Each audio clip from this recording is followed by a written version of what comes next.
Alright, hello everyone and welcome back to my Fallout 4 Mod Spotlight series, where today we are having a look at the Plasma Jezail mod, which is being made by user The Proxy God. And what this glorious little piece of work looks to add into the game is an absolutely wonderful new plasma rifle for you to enjoy. And what makes it even better is that it is a post-war scrap-built weapon, which is something, frankly, I think we need more of in this world, considering it is a post-apocalypse after all.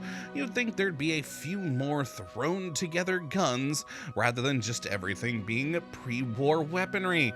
And I especially like this because, well, pre-war energy weapons are one of those mod-wise we seem to see a lot less often than, pre-war bullet-based, or post-war rather, bullet-based guns.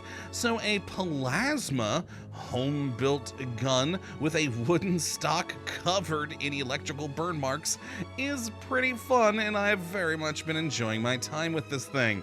So let's jump on over here and have a look at what exactly we are getting with the Plasma Jezail, which in its most basic and standard form will do 33 physical and 33 energy damage, with a standard plasma round with a firing rate of 20, range of 999, accuracy of 74, for a pretty decent weight there of 14.3. Not too bad, especially for the size of this rifle. And as you can see, it is a pretty good looking weapon. I do love the look of this thing overall.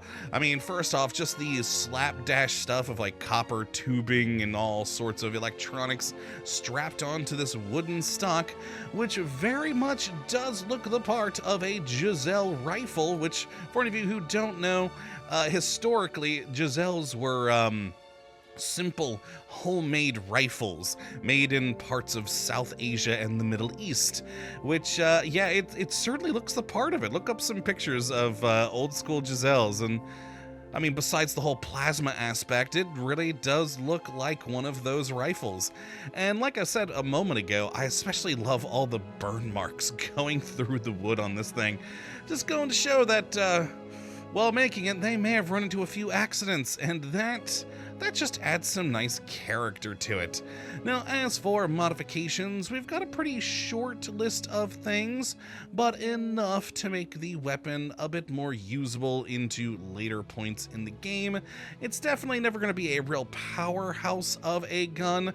It certainly seems to be, at least in my opinion, a more early to mid-game sort of a weapon, but still a very fun addition to the Commonwealth, I think. And just wonderful. We definitely need some more post-apocalyptic guns in this game. It's just fun. Now, as for how you get your hands on one of these lovely things, well, it's pretty darn simple. First, you are going to need some DLC requirements, those being Automatron, Far Harbor, and Nuka World. And if you have all three of those, you can find one of these out in the world over at Jamaica Plains inside the steeple of the church. There is one of these resting there for you to grab. Other than that, you should start seeing these on Minutemen as well as trappers in the world too. Won't be all the time, but you shouldn't take you too long to get your hands on one of these things if you aren't intending to go to Jamaica Plains.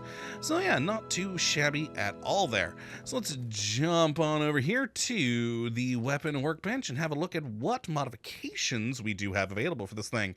Now, first we'll start with the capacitor category, which is pretty typical for any energy weapon. We start with the standard capacitor, go to like boosted capacitors, photon exciters, maximum capacitors, etc., with the overcharged one here giving you the highest base damage without any additional perks of 57 here. Of course, you add in some perks there and you should be able to up that a bit more. Now then, in the configuration category, basically what this is going to do is choose how much ammo you have. The standard configuration will just be 3 shots of ammo. The overcharged cell will give you a damage boost, but it's going to be 1 round at a time. You can go with a minimum power drain, which will reduce damage but increase the ammo capacity, or an efficient one, which basically does the same, but, not as much of a damage loss, but of course you're also not going to get as much of a, you know, ammo out of the capacitor there. So not too bad. In the sights category, we've got a pretty small list of either of these standard iron sights, a short, medium, or long scope, and that is that. I really do wish there were some more options in here, but considering this thing shoots like 999 range-wise, you're probably just want to stick to one of the scopes. Now then, in the muzzle category here, we've got either a nothing, a magnetic stability blade, which gives you some superior bash damage, a suppressor, which amuses me, especially considering it looks like a very ballistic suppressor, but, you know, on a plasma gun. And then finally, the tri-magnetic stability blades, giving you even better bash damage, but you know, it says inferior range, but, not really. And I mean, oh no, even if it does, oh no, inferior range from 999. I'm sure you'll survive. Well, yes, and then finally we have a category with nothing in it. It is the aesthetics category for this mod of the lightning scorched, and that is our basic body. Sadly, no other options in here. It would have been really cool to see some other things, especially considering, historically speaking, Jezail rifles tended to look, well, they ran the gamut from really, really cheap and crappy looking to very fine and beautiful things that were decorated.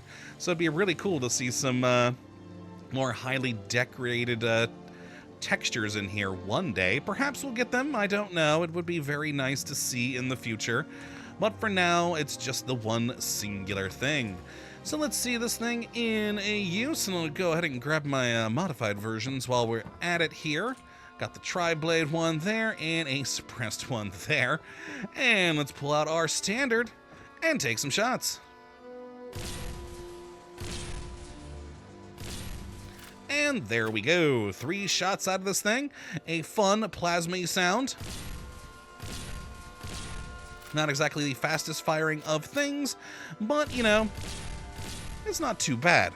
I do especially love, though, on this thing, the, you know, is it really considered that when it's not all coming out of the muzzle? But the muzzle flash on this. Not only do you have a cool burst of color coming out from the actual end of the barrel, but if you actually look, there's those 3 bolt sort of looking things along the side of the barrel, and there's a little plasma ejection coming out to the sides from each of those shots, which I think is pretty cool. Just adds a nice little interesting effect that's different from what we normally see, and it's just kind of nifty. I very much do enjoy the look of that. It's pretty nice. Now let's go take a look at our silenced one here. There we go. And scope. Sadly, same sound, even though it is suppressed. So, I mean, hopefully, at least, even though it does have the same sound, at least enemies shouldn't notice you with the suppressor on. It's a little bit disappointing that it doesn't have some modified sound to it, but oh well, what are you gonna do? Again, though, I do like the muzzle flash on it, because instead of a bit more of a blob coming out of the end of the barrel, it's a bit more fine pointed, much like the bits coming out from the sides of the barrel through the suppressor, which I think, again, pretty neat. Now, then, of course, finally, I've got the overcharged one with efficient power drain. So we got 5 shots out of this thing. And there we go. Not too bad at all. So let's see this thing in use against an enemy, and of course with this one being overcharged, which actually, let's grab out the single shot one since it is a bit more powerful first. And probably a mistake for me to have grabbed a Deathclaw, because again, even with this thing upgraded, without additional perks, it's not the most damaging thing in the world. But I mean, there we go. There we go, some nice VAT shots there. Boy, yeah, those 2 shots did not do much. But at least with these scopes we have available and the just incredibly excessive range that this gun does have, I mean, we can still keep on shooting at them. Ooh, got him good in the belly, I think, there. Nice, nice, nice. We'll take one more shot with that gun and then switch over to the other. There we go. So not as bad as I was thinking it was going to be for killing him with this. Granted, that requires me to actually hit him. Oh god, back up the stairs. Yeah, it definitely requires me to actually hit the Deathclaw with the weapon. No, I'm not leading those shots very well, am I? You know, you were doing okay when he was just down there. Oh, we're doing much better that time around. Oh, reload, reload, reload. Here he comes. See if we can finish him off with, well, yeah, we did get some really good belly shots earlier, didn't we? There we go. Ooh, 2 misses with that. Oh, God. Well, there we go. We got him with that last shot there. Nice. Nice indeed. Yeah, I really do like this gun. I think it's a fun little addition into the game. Like I said at the beginning, it's always good seeing these, you know, home-built energy weapons, because out of all the home-built gun mods we do tend to see, this is the category we tend to see the least often. And from someone who loves their history, the idea of this being a Jezail is just kind of fun, which, God, I hope I've been pronouncing that correctly this entire time. Probably I haven't. But yes, I do hope that there are some additions to this in the future, especially on the texture category. Like I said with these guns historically, they could be anything from, well, like this, just a flat piece of wood, to things very highly decorated. So it'd be very cool to see things like that, as well as just a few more assorted attachments I think would be quite nice. But all in all, though, still a wonderful mod, so if you'd like to take a look at it for yourself, which I'd certainly recommend you go and do, you have a look at the link in the video, as per usual. But that, my friends, is going to be it for today. Hopefully you all have enjoyed, and you do come back for whatever mod we do look at next. But until that time, thank you for watching as always. Well, have a good one.